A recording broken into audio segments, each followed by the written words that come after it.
I too am generally on the side of saying, if you look at the world, material prosperity, things are still going great for most people in the world, but something's going wrong with the Western democracies.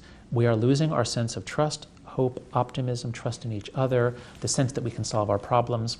I don't know what's happening in Australia, but at least in this country, the ability of the Congress to actually solve any problem we thought it couldn't get any worse a few years ago, and now it's worse. So we are in a time of skepticism and hopelessness, many of us, about the future of this country. Well, now to tease that out a bit, because I agree with you, I'm sure these issues at heart are social, but perhaps in a slightly different way to the one that you've just expressed. Not to deny that, but to look at it another way. You could say that Camelot is over for the West in the sense that those booming economic times have come to an end, and in fact most Western countries now face massive problems, not just of current debt. Right, the budgetary problems are... Debt coming at us in unfunded liabilities. Yes. For most of the European countries, of course, they also face a demographic cliff. So the population, the number of taxpayers collapses at the same time as the entitlement costs go through the roof. We have enormous geopolitical and strategic issues confronting us around the world since the collapse of the Iron Curtain. We've had a sort of unipolar world order led by America. That now looks to be giving way to a more 19th century multipolar world. We have environmental issues, really big issues confronting us. What's the point of all of this? It's surely that, as you've written extensively on the subject of how human beings have over time learnt that cooperation and pulling together is the way to get things done, build a better life, I guess resolve problems, if I'm not putting words in your mouth. We seem at once to face a mountain of serious problems that need really serious, careful, rational, reasoned thinking where data and evidence are important, but we're more factionalised, more atomised and more emotional than we've been for a very long time. There's a real problem here. There is. When you put it that way, you compound my sense of pessimism. But whenever I go too deep into pessimism, I always hear the voice of Steve Pinker and Matt Ridley and a few other intellectuals, especially libertarians, who say, you know what? People have always thought this, intellectuals have always thought this, and then things just keep getting better. And the more serious problems get, the more people try to work on them, and solutions are found that you could not have anticipated. So while I see very little reason to be hopeful now that things will improve in the way we govern ourselves in America in the next few years, I wouldn't quite say that. I wouldn't say that the Western democracy, our run is over, and yes, we face huge problems, and I don't see us addressing them. But yet somehow, 50 years from now, we probably will have. Something is going to happen that we can't see. Now, of course, it could be something horrible. It could be a nuclear war. Who knows? But I'm just saying, for all the pessimism that I might be agreeing with you on here in our interview, I would not bet against America or the West. It's always been a losing bet in the past. Maybe the odds are closer to 50-50 now than they were in the past, but I certainly would not count us out. I'll leave it at that. Well, I'd respond by saying the very reason that I'm keen to talk to you is that I think you're pointing the way to some answers and doing something about it so we can... Okay, all right, so you know what? Let's talk about that. What would it take to have a turnaround? So we have a variety of trends that are not looking hopeful, and there's no sign that we have the capacity in our public lives, in our government, to address these trends, at least in my country. I was just in Scandinavia a year or two ago, and it was just so amazing to see these countries in which, when they have a problem, they convene people to work on it, and they come up with a solution, and then they implement the solution. I was like, wow, why can't we have this?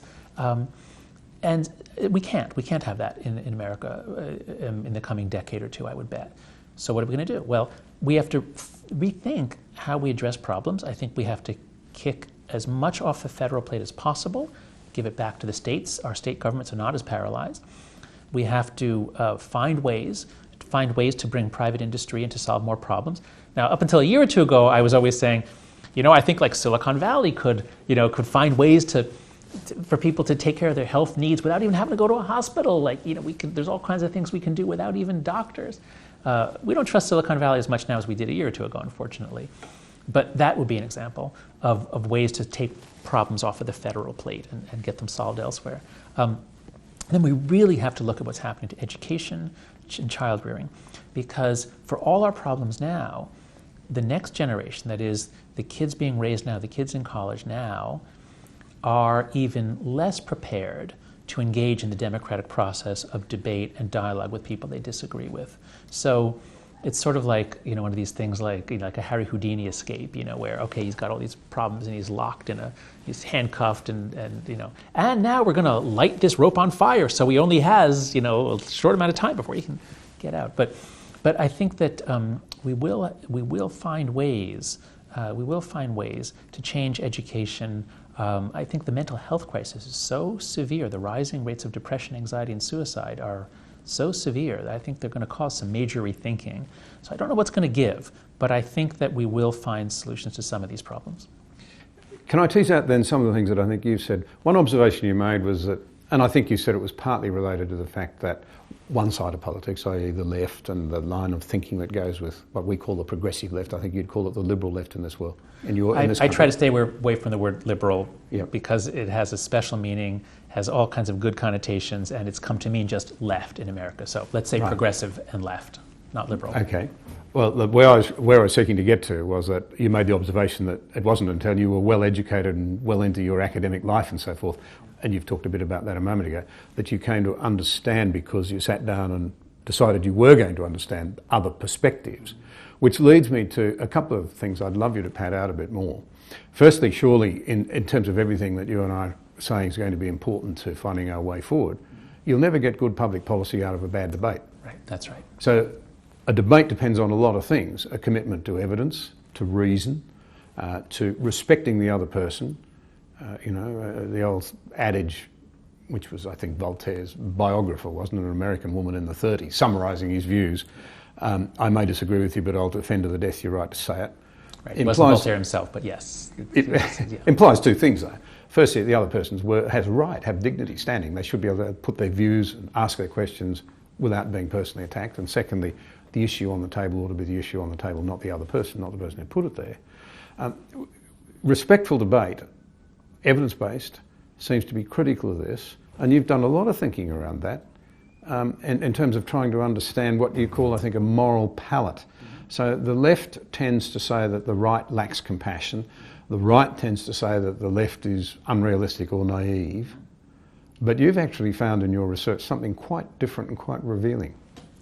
So my research on moral foundations theory, which grows out of Richard Schwader's work in anthropology originally, and then it's work I did with my colleagues at yourmorals.org, what we find is that people on the left tend to prioritize issues of care and compassion. That's the number one moral foundation. And then also, everybody cares about fairness, but on the left, especially fairness as a quality has a special ring, whereas on the right, equality of outcome is of no importance. Equality of opportunity is important for everybody, but proportionality tends to be more what the right means by fairness. So if do the crime, do the time. If some of you do something wrong, you need to be punished. Is a kind of proportionality.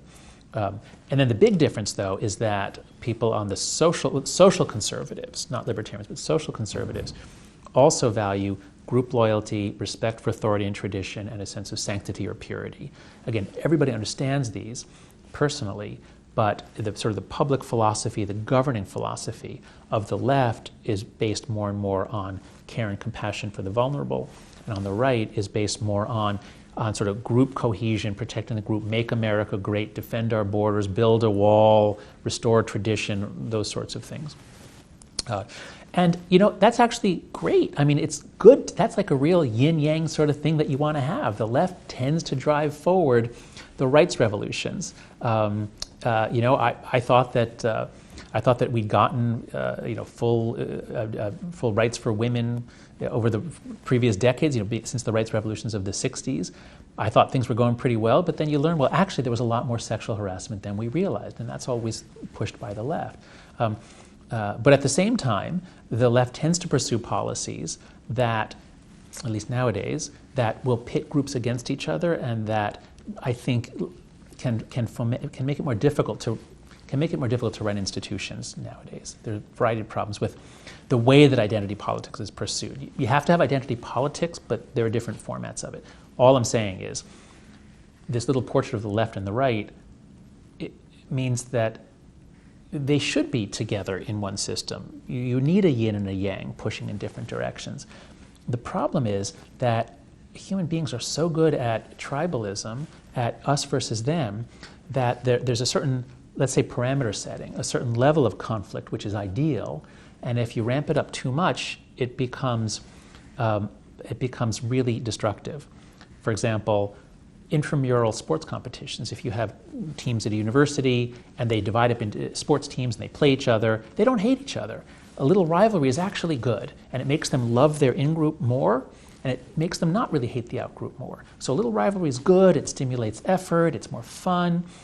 But if you ramp it up too high, you get English soccer hooligans. You get people who actually want to smash the skulls of the other people with a pipe. And that's where we are in American politics, at least. Again, not for the majority of people, but for those who are really active. It's getting more and more. There hasn't been much physical violence yet, but we're moving that way. Thank you for watching this episode. We appreciate your support. If you value vital conversations like this one, be sure to subscribe to the channel there and also click the notification bell to stay up to date with new releases.